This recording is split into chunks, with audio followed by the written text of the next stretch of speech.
Estamos de volta ao inferno e na minha companhia já está a investigadora Raquel Varela, coordenadora do livro Quem Paga o Estado Social em Portugal. Obrigado, Raquel, por ter vindo. Obrigada eu. Eu por cima sei que veio de longe, que veio do norte da Europa, onde há dinheiro e trabalho.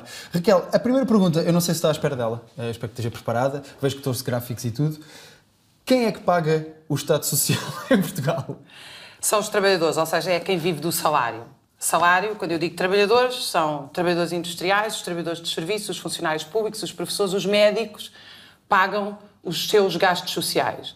E, portanto, a chantagem de que nós andamos a ser alvos há vários anos, sobretudo desde 2008, que andámos a viver acima das nossas possibilidades e, portanto, temos uma dívida pública, é falsa. É absolutamente falsa. Nós calculamos o salário direto, o salário em espécie, que aliás é considerado como salário assim também pelos dados europeus, portanto, quando se referem que, por exemplo, os maquinistas da Carris têm uma regalia que é andar de comboio, eles e a sua família, isso é considerado salário, não é uma regalia. Deixa-me só, Raquel, perdoa-me interromper, deixa-me só dizer uma coisa para a Câmara, que há alguns espectadores que não sabem. Salário é o dinheiro que nós recebemos por um trabalho ao fim do mês.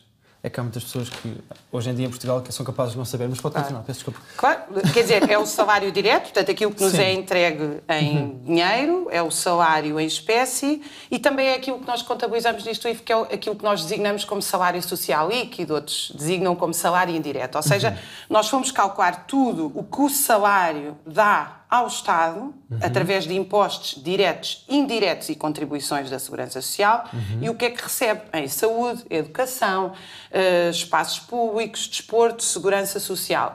E chegámos à conclusão que na maioria dos anos, inclusive, há superávit. Portanto, houve, na maioria dos anos, os trabalhadores pagaram mais para o Estado do que receberam e o Estado nunca nos explicou o que é que fez com esse dinheiro. Então afinal, nós tínhamos dinheiro? Claro, quer dizer, nós temos dinheiro, repare, existe uma dívida, e existe uma dívida pública elevadíssima. Essa dívida não tem nada a ver com os gastos sociais, porque os trabalhadores pagam os seus gastos sociais. Essa dívida tem a ver com uma série de mecanismos. Primeiro, a própria dívida, que do nosso ponto de vista não é dívida nem pública, é uma renda privada. Significa que... Certo, ok. Ou seja, significa que os grandes empresários, capitalistas, grandes empresas canalizam para os títulos da dívida pública capital que não é valorizado ou que há um grande risco de não ser valorizado no setor produtivo. E, portanto, ali tem uma renda privada que é dada pelo juro, que, aliás, até dá jeito que a dívida cresça. E ela vai crescer, aliás, a Troika exige que isso está previsto no programa da Troika, portanto há um crescimento da dívida pública e mesmo que não haja um crescimento dos juros, como a massa da dívida está sempre a crescer, também está sempre a crescer essa renda. Portanto, por aí. Mas há outros mecanismos de gerar esta dívida. Por exemplo, nós pagamos mais de 1.000 milhões de euros só para as PPPs das autoestradas, o que significa que você, eu ou qualquer pessoa que deixámos de andar de autoestrada porque deixámos de ter dinheiro para pagar as portagens, pagámos-las na mesma, porque o Estado fez um contrato, nomeadamente com a Motogil, com o Grupo Mel, com os concessionários de estradas, que quer nós lá andemos ou não, pagámos. Eu não sei se devia andar a dizer isso, porque se nós já andamos afogachado aos pórticos de scooters, não sabendo isso, imagina agora. Então, mas isso quer dizer que nós não vivíamos acima das nossas possibilidades? Viviam em cima das nossas possibilidades? Quer dizer que anda aqui alguém há muitos anos a viver à conta de quem trabalha. E é inacreditável que, por exemplo, tenha vindo ontem Fernando Henrique do banco, um banqueiro, sugerir do BPI, sugerir que os desempregados vão trabalhar para si gratuitamente, quando aquilo que nós vemos é que a banca anda a viver à conta das nossas possibilidades há muitos anos e em cima disso ainda vem um banqueiro exigir que nós, ou seja, o Estado, ou seja, os nossos impostos, pagassem o salário ou o desemprego, ou através do subsídio de desemprego, ou por salário, os seus trabalhadores. Que diga-se a verdade, é uma coisa que já vem acontecendo há alguns tempos. Ou seja, tem crescido, que nós fazemos aqui a contabilidade no livro, o programa de apoio ao emprego do Estado, que já vai em 1,4% do PIB, que é, na verdade, o Estado a pagar salários às empresas privadas. Portanto, somando PPPs de autoestradas, PPPs de saúde, uma gestão absolutamente desastrosa nos hospitais-empresa. Nós fazemos aqui as contas, desde que for introduzido o hospital-empresa, aquilo que nós temos é o número de consultas diminui, o número de tempo que cada médico está com o seu doente diminui, o número de camas nos hospitais diminui e, no fim disto tudo, aumenta o custo final. Então deixa-me fazer-lhe uma pergunta. Como é que atualmente uma pessoa consegue sobreviver não tendo um primo autarca? Imagine, isso acontece, alguém nasce e não tem um primo autarca. Como é que uma pessoa consegue sobreviver? Muito mal, claro. Nós vivemos num país, tenho sinceras esperanças de que as pessoas não tolerem isto, porque nós temos 3 milhões de pobres, 1.300.000 desempregados, há 300.000 pessoas em condição de subemprego, há uma situação absolutamente quase caricata de se falar em jovens com 30 anos que estão a viver em casa dos pais. O que nós estamos a falar é de adultos, porque ninguém é jovem com 30 anos, é de adultos que vivem numa situação de dependência absoluta dos seus pais, uma coisa absolutamente, creio que é uma novidade do ponto de vista histórico, com condições que nós não discutimos aqui, enfim, são condições...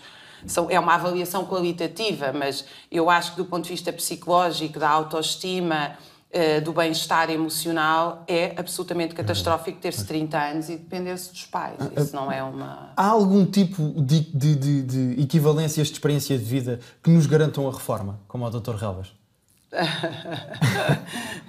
Quem tirou uma licenciatura inventada. Quer dizer, toda a segurança social de quem trabalha é paga por quem trabalha e é uma contribuição. E eu gostava de salientar isto porque os impostos não são consignados. Ou seja, nós pagamos impostos e o Estado, sem prestar contas, canaliza os impostos para o que quer. Agora, a contribuição social, não. A contribuição para a segurança social é algo que é entregue a uma pessoa de bem, Estado,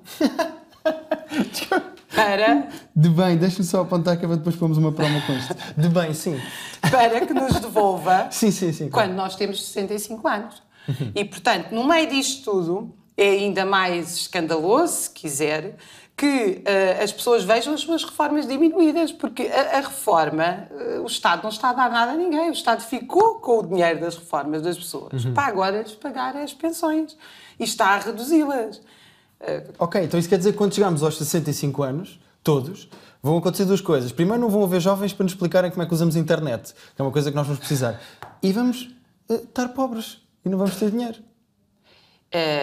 Um amigo, há poucos dias, desenhava-me um cenário, uma espécie de admirável mundo novo, ou de Portugal daqui a 20 anos, que nós estaríamos para a Europa mais ou menos como estão agora às beiras para nós. Ou seja, os melhores serviços médicos, as melhores universidades, tudo tendencialmente vai se concentrar no centro da Europa e nós ficamos periféricos, tão periféricos quanto hoje está atrás dos montes ou a beira. Eu estava a ouvi-lo a pensar que seria um cenário dantesco para daqui a 10, 20 anos, mas acabei de ouvir que uma boa parte dos medicamentos, ou há medicamentos essenciais que já não estão à venda nas farmácias portuguesas porque são exportados para os países centrais onde são comprados a um custo mais elevado. Ou seja, nós já estamos aqui numa espécie, até em questões tão básicas quanto o acesso a medicamentos essenciais, nós não estamos a ter acesso a esses medicamentos. Raquel já me conseguiu deprimir, se calhar acabávamos com isto. Não, mas deixe-me, não se deprima, porque eu sou historiadora e particularmente aquilo que eu estudei melhor foi o período da Revolução dos Escravos, com uma taxa de desemprego absolutamente catastrófica. O que uma boa parte dos trabalhadores fizeram foi tomar conta da própria produção, foi entrar em mecanismos de autogestão e as coisas melhoraram substancialmente. Portanto, as pessoas têm sempre uma saída, mas essa saída passa por também acreditarem em si próprias para produzir, para governar, para reproduzir, em vez de confiar sistematicamente, passar um cheque em branco a governos sucessivos que, na verdade, o que fazem sistematicamente é transferir recursos públicos para o sistema privado. Acabamos com essa nota positiva. Arranjem uma horta. É isso que nós aprendemos. O livro já está à venda. Quem paga o Estado Social em Portugal. Raquel, muito obrigado por ter vindo. Obrigada eu.